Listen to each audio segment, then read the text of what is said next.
Ada salah satu pertanyaan dari PT-nya dokter yang membahas soal cemas.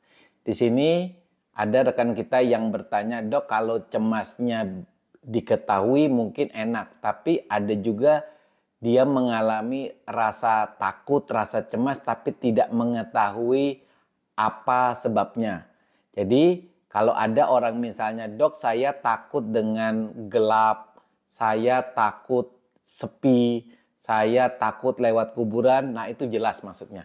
Tapi ada juga orang yang mengalami perasaan tidak enak, perasaan yang tidak menyenangkan ketika di waktu dan di tempat yang biasanya dia mengalami rasa happy.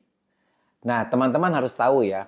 Jadi cemas dan rasa takut itu sebenarnya berasal dari pikiran kita, dari mindset kita.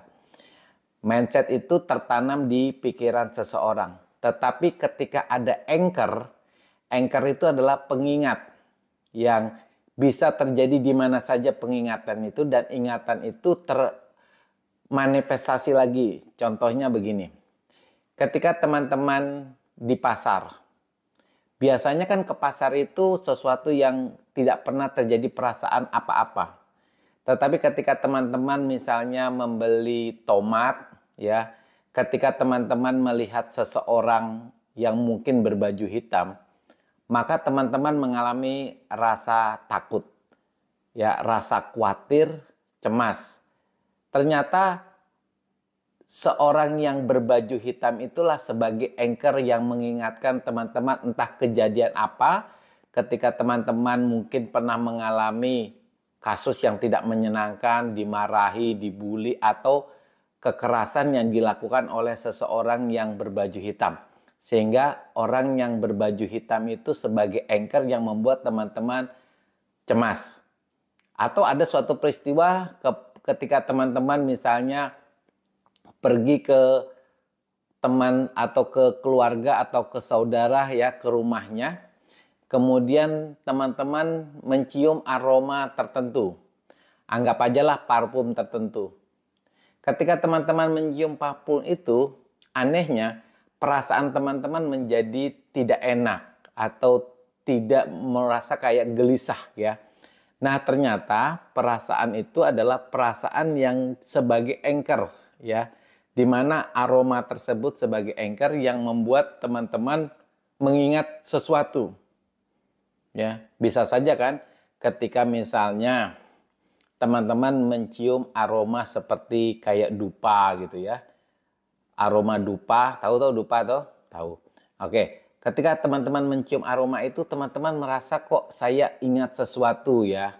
Atau kejadian misalnya kasus meninggalnya seseorang, atau kasus di mana teman-teman mendapatkan sesuatu yang negatif ya.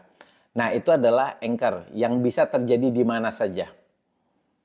Oke, teman-teman, jadi kejadian yang tidak disadari ya, tidak disadari itu bisa berupa aroma tertentu, penciuman tertentu, atau makanan tertentu juga bisa.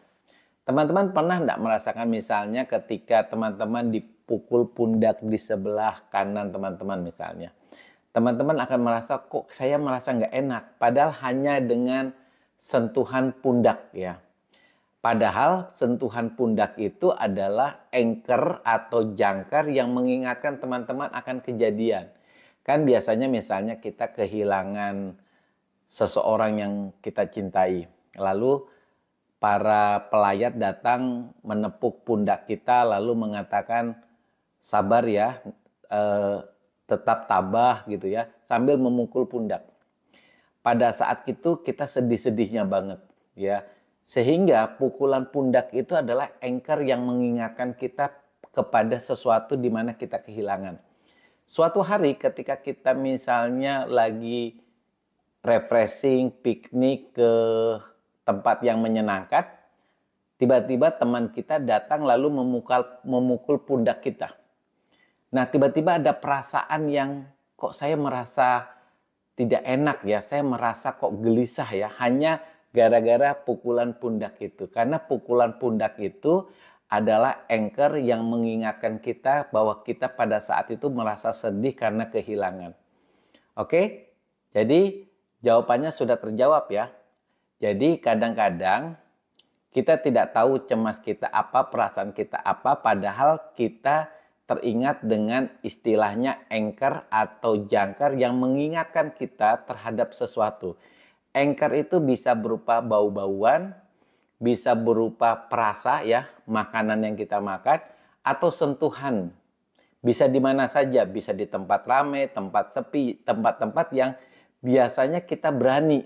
Tapi karena keciuman bau tertentu, maka rasa takut kita justru muncul. Oke teman-teman, tetap semangat.